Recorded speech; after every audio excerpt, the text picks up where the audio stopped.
Il y a l'élément essentiel qu'on voudrait partager ici, donc Polytechnique Montréal, le département de génie physique, c'est donc l'utilisation des dispositifs qu'on appelle donc ion-gated transistors en tant que donc outil pour monitorer l'état de santé des batteries et donc favoriser leur utilisation optimale et aussi recyclage des différents constituants à la fin de vie donc de la batterie.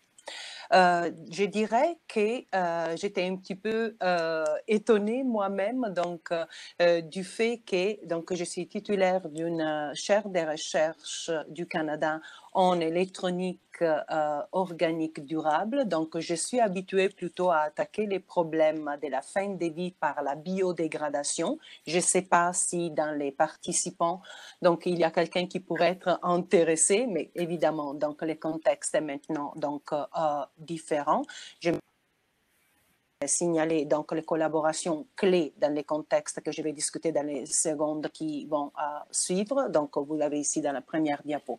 On peut passer à la deuxième et je dis tout de suite, tu vois, ces sortes d'occasions sont aussi importantes pour découvrir peut-être des partenaires potentiels aussi sur place comme les CTT de Shawinigan.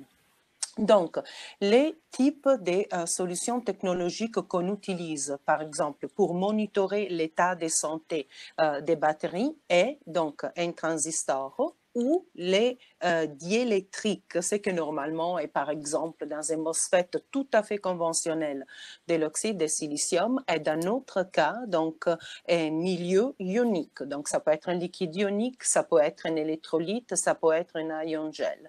Donc, on étudie les propriétés électroniques, donc par exemple la densité des porteurs de charge, la mobilité des porteurs de charge, en fonction donc du degré, donc du potentiel appliqué à l'électrode des grilles, comme dans un électrode, comme dans un transistor conventionnel.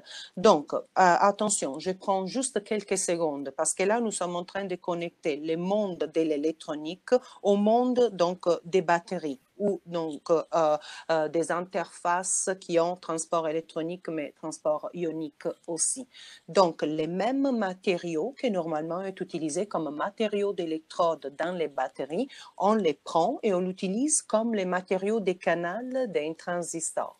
Donc pour étudier justement les aspects électroniques du transport et de là monitorer l'état de santé d'une batterie pour optimiser donc son utilisation et organiser les potentiels, les possibles donc recyclage des constituants en fin de vie.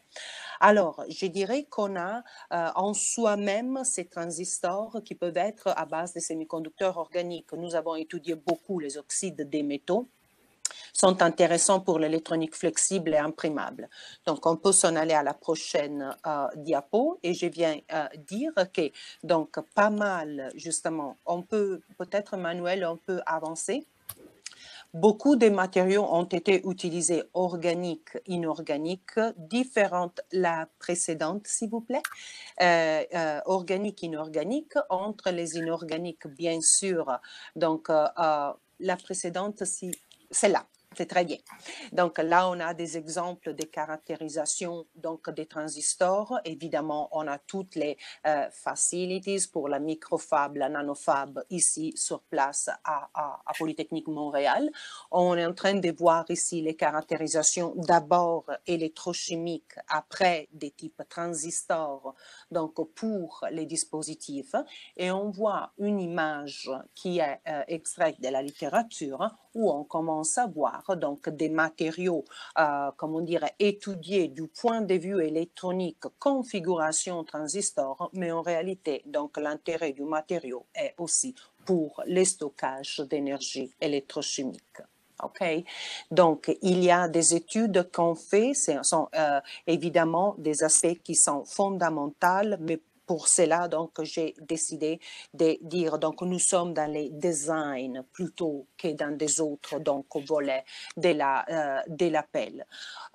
Donc, nous, à part des techniques un peu standards, si vous voulez, des microscopies électroniques ou des microscopies, donc, scanning probe, on a des approches un petit peu différentes pour l'étude qui nous permet carrément, donc, une résolution des types à la nano-échelle, mais on va voir donc tout de suite dans les diapos, s'il vous plaît, suivantes, de quel type de caractérisation je parle. Donc, on a une collaboration avec les Oak Ridge National Lab et là, on fait des caractérisations carrément d'interface. Comment donc les ions constituant les milieux ioniques s'organisent dans les doubles couches électriques. Et donc là, on comprend mieux comment, si vous voulez, l'interface qui est finalement d'intérêt pour la batterie fonctionne. OK?